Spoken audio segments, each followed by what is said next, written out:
The simplest way to think about it is pipelines are automated workflows that help you integrate either with other systems or help automate systems in Quickbase itself. So what you'll commonly think about is a pipeline will do work on the back end for you to help you automate any of your existing workflows in Quickbase or to integrate with any of the systems you are using in your company.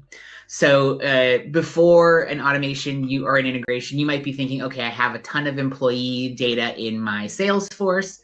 I need to download that and have a CSV of it, take it into Quickbase and manually upload that. Or worse, I have a couple of new tickets in my Jira. I need to manually translate them over one-to-one from Jira into Quickbase.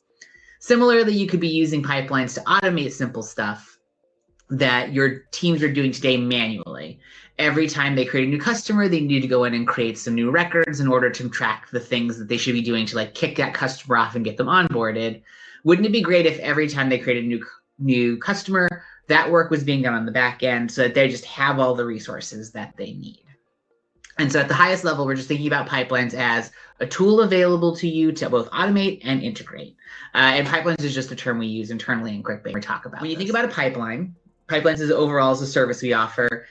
Channel is an individual service or platform like Quickbase automation or connecting to Outlook or connecting to Slack. That's a channel. It basically just describes one of our pre-built integrations that we have with either our own service or someone else's services. And within a channel, you'll be offered a lot of steps. And those steps are an event in the channel or a task in the channel that you can perform. Basically, it allows you to think about it as, I know I can connect in the channel that is Slack, but then my steps are sort of the menu of things I could do in Slack using automations or using pipelines. And so when you think about those kinds of steps, there's basically three common types of steps. One is a trigger. That is the event that your channel is looking for. You're essentially saying, I want to start this pipeline when something happens. It could be in Quickbase. It could be outside of Quickbase. It can kind of figure out either way. The most common trigger we can think about is something like whenever a record changes, I would like something to happen. And then you would be able to dictate more specifically when the record in this table changes and these values change. Alternatively, a trigger could be time-based. You could say every day at 9 a.m., I want to start this pipeline and have it go out and do work for me. Then from after our triggers come our actions. When I want the pipeline to start, now I need to tell the pipeline what I want it to do. And the reason why we think of these as steps is a pipeline can do more than one action. That could be creating multiple records in another table. That could be creating records across multiple tables. That could be doing multiple things in other systems.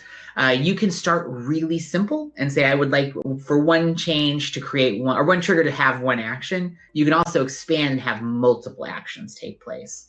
And then the last type of step we think about is a query. Sometimes before you're ready to commit to taking an action, you want to first search for an object or something in the platform you're connecting with. Really common example, if I add a customer into Quickbase, I want them to be mirrored over into my Salesforce database.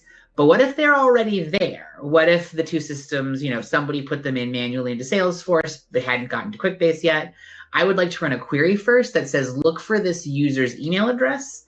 And if it already exists in Salesforce, I don't want to make another one. I don't want duplicates. And similarly, you can do those kinds of things in Quickbase as well to help you avoid duplicate data, to help you avoid creating more work for yourself than you realistically want there to be. And so when we think about, as I mentioned earlier, the types of pipelines, there's really three types that you can use these steps with.